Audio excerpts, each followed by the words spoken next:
Soft and creamy plain white burfi is a mainstay when it comes to Indian sweets.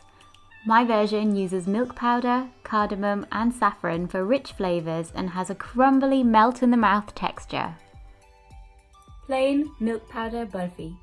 We are going back to basics today with a simple recipe for the most blow-you-away plain white milk burfi. Now, more than anyone, I am a huge fan of experimenting with my burfi flavors and creating all new, ridiculous, crazy combinations. But in order to do that, you have to start off with a really good burfi recipe base. And today I'm going to show you how to do that with this. So my basic burfi recipe is actually very simple, but you have to remember that it's not always about the ingredients being simple, it's about the way you combine them. So I'm going to show you how to treat those ingredients, how to mix them together, how long to cook them for, and exactly what to look for when you're making your burfi mixture so that when you set it in your pan, it sets perfectly. It's not like really smooth and claggy, so much so that it sticks in your throat. It's not super crumbly or hard so that it breaks when you try to cut it. I want perfect burfi. And once you get the basics of this burfi recipe right, you can start experimenting with your favorite flavors, any kinds of colors that you want to add. Just go wild and let your imagination take hold. Burfi is called burfi because it melts in your mouth just like ice, and barf is the Hindi word for ice, and it should melt in your mouth. If you've ever had like the sweet shop, retro sweet shop coconut ice, then you will be familiar with that kind of mouthfeel. So when you eat it, it kind of just melts and just becomes really tasty and delicious, and that is exactly what burfi, a good burfi, will do if you make it correctly. So follow my steps and I will teach you the way to get it spot on every time. Tap the link in the description box for a full list of ingredients you need to make this recipe. The first thing we need to do is line our rectangular tray bake pan with baking parchment. Scatter over some sliced pistachios or pistachio nibs. To make this burfi, first heat whole milk in a large non-stick pan. Now add salted butter and allow it to melt. If you like, you can add unsalted butter. However, I do think that the small amount of salt in the salted butter brings this burfi to life. If you can get your hands on the Indian white butter, then that's even better.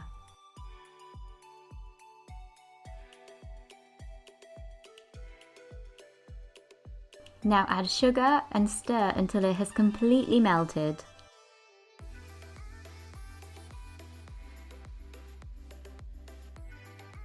Tip the milk powder in and stir it well to combine.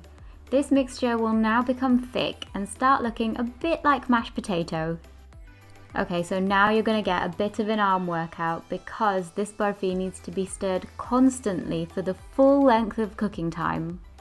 To give you a heads up, that's about 8 minutes, which doesn't sound like a lot, but once you get going, you're going to feel the burn.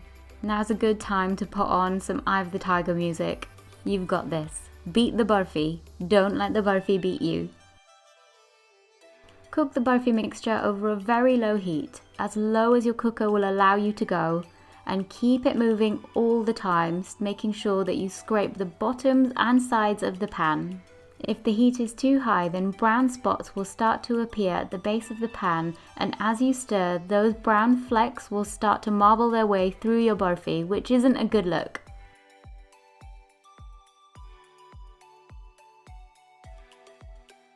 After about 5 minutes of continuous stirring, the burfi mixture will start to come away from the sides of the pan.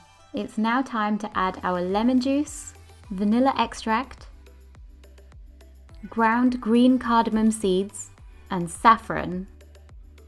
Lemon juice isn't a traditional ingredient in most burfi recipes, but I like to add it to ensure that my snow white burfi has a beautiful crumbly texture. The acidity of the lemon juice will cause the burfi mixture to curdle ever so slightly, leaving you with the most delicious crumbly burfi finish. I told you this is a serious arm workout. Just put on your favorite music and keep stirring. I'm choosing not to jump cut too much here because I want you to be able to see the texture of the barfi, and if I cut it out, you won't be able to see that action during the stirring.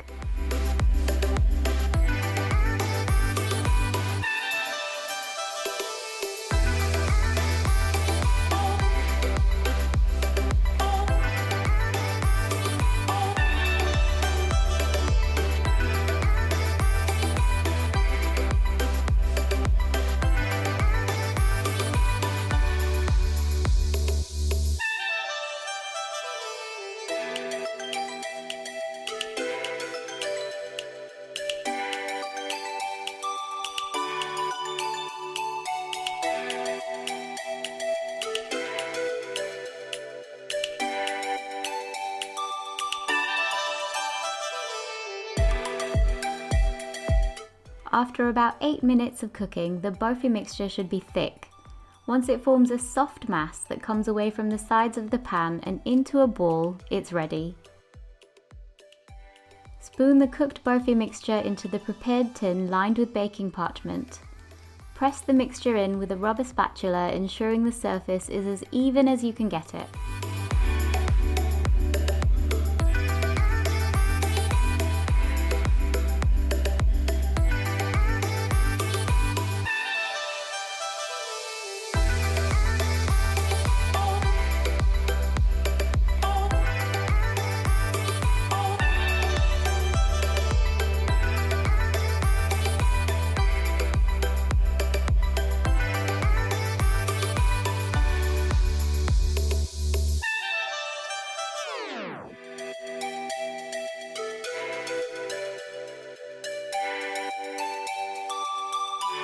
Allow the barfi mixture to cool to room temperature.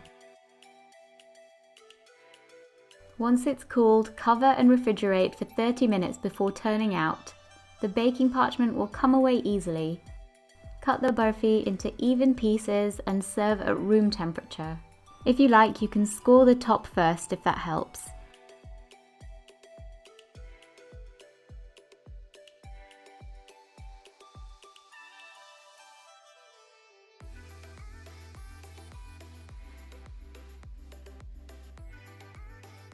If you're feeling extra fancy, you can top this barfi with some edible gold or silver leaf. This pristine, creamy white barfi is as smooth as it comes.